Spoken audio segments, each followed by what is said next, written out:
2 minggu yang lalu kebetulan menyempatkan datang ke sebuah wilayah di Maluku Utara, tepatnya di Pulau Halmahera. Melihat banyak perubahan di sana, di mana terakhir kali ke sana mungkin lebih dari 10 tahun yang lalu, saya cukup surprise. Sekarang, ketika ke wilayah Lelylef, mendadak wilayah tersebut menjadi kota tambang dan pemrosesan nikel yang luar biasa sibuknya. Dengan wajah manusianya, semuanya beda dengan manusia lokal yang saya lihat 10 tahun yang lalu di wilayah yang sama. Ada banyak perusahaan dan mata saya fokus ke satu saja. Daripada fokus ke 4 perusahaan Tiongkok bikin sakit hati, mending atu aja, Tingsan Holding. Dalam 1 tahun diperkirakan lebih dari 800.000 ton nikel keluar dari pelabuhan pribadi milik perusahaan Tiongkok Tingsan Holding. Isi kepala seorang bosman yang bodoh ini langsung menghitung kalau harga nikel 1 ton $23.000, bulan Maret kemarin bahkan sampai $50.000 per tonnya. Wis, kita asumsi $23.000 saja per ton. Tingsan itu mengirim NPI atau nickel pig iron dengan kadar 12% nikel. Maka rumus sederhananya adalah 800.000 ton dikalikan $23.000 dikalikan 12% atau sekitar 34 triliun rupiah. Sebuah angka yang dahsyat ya. Setiap tahun 4 atau 5 perusahaan tambang nikel di sana menghasilkan berapa tepatnya nggak tahu juga. Tapi angka 34 triliun sampai 50 triliun ada mungkin. Dan mungkin lebih penjualan nikelnya. Yang miris, dalam 3 tahun terakhir kirain di sana dengan uang beredar 50 triliunan setahun membuat rakyat di wilayah tambang sana jadi makmur. Misalnya ada rumah sakit besar, ada mall, ada pembangunan perumahan yang dahsyat banyaknya. Ternyata sama, masih gitu-gitu aja. Nggak ada perubahan masyarakatnya. Oh lupa, duitnya yang 34 sampai 50 triliun rupiah itu kan pemiliknya bukan orang Indonesia. Pemiliknya asing, pegawainya asing. Cuman kontraktor aja orang luar yang mungkin hanya 1%-an dari capex sekali ongkosnya. Sisanya ya bukan di Lelylef cuannya. Kan kebijakan yang harus didukung adalah foreign investment. Ya, begini jadinya, jangan harap ada perubahan di Lelylef. Lihat aja nanti 10 tahun lagi ketika sumber nikelnya habis. Kosong itu wilayah, jadi gersang tandus, tetap miskin. Jangan-jangan di bawah 10 tahun udah habis. Dilihat dari cara nambangnya yang geragas dan brutal itu. Main buang, numpuk sana, numpuk sini sisa tambang.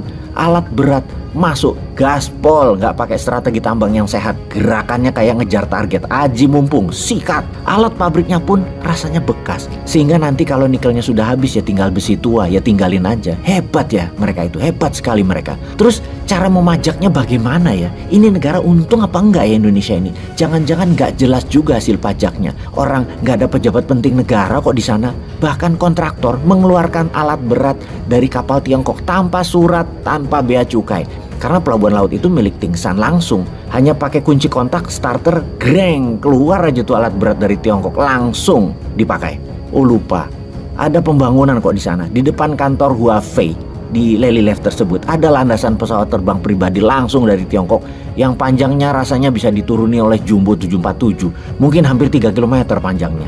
Ini private area loh, tapi itu asumsi gua aja, lebay. Kurang lebih mungkin 2 km mah. Pesawat Bombardier atau Gulfstream mah bisa landing dan take off. Oh iya, mau nanya, pajak dari beginian ada di APBN itu di kolom mana ya? Biar rakyat tahu negara dapat berapa dari sisi pajak. Capek rakyat diperes-peres pajak terus sementara yang gede-gede beginian dapat nggak tuh negara? Duh, keingetan aja.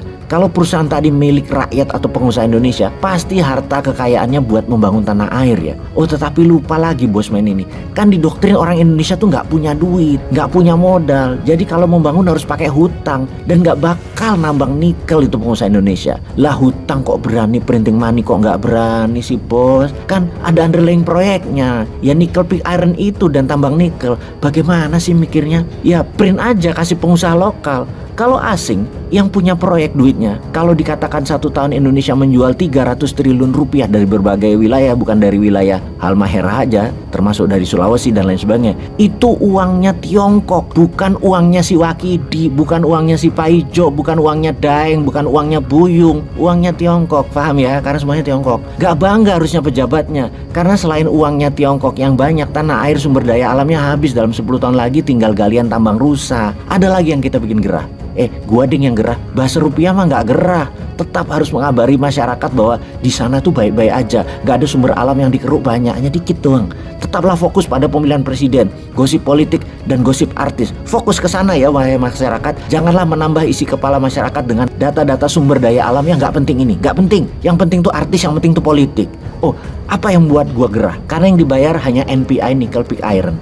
Mineral ikutannya kagak dibayar. Bukti, mengutip buku Potensi Logam Tanah Jarang di Indonesia, logam tanah jarang merupakan salah satu mineral strategis yang termasuk critical mineral yang terdiri dari 17 unsur. Kita sebut sebagian aja seperti scandium atau Sc, lanthanum atau La, cerium atau Ce, kemudian neodymium, Nd, dan lain sebagainya. Logam tanah jarang ini juga terkandung di dalam laterit nikel. Sejumlah mineral ikutan dalam laterit nikel yang harganya mahal lainnya adalah monasit, zirkon, dan xenotip. Indonesia ternyata menyimpan harta karun super langka yang diincar banyak negara karena manfaatnya luar biasa di era modern ini. Mulai dari bahan baku peralatan elektronika, baterai, telepon seluler, komputer, bahkan pembangkit listrik berbasis energi baru terbarukan, hingga kendaraan listrik dan peralatan militer atau industri pertahanan. Harta karun super langka ini yaitu logam tanah jarang atau LTJ atau rare earth element, sangat banyak menempel di timah, di emas, dan pastinya di nikel.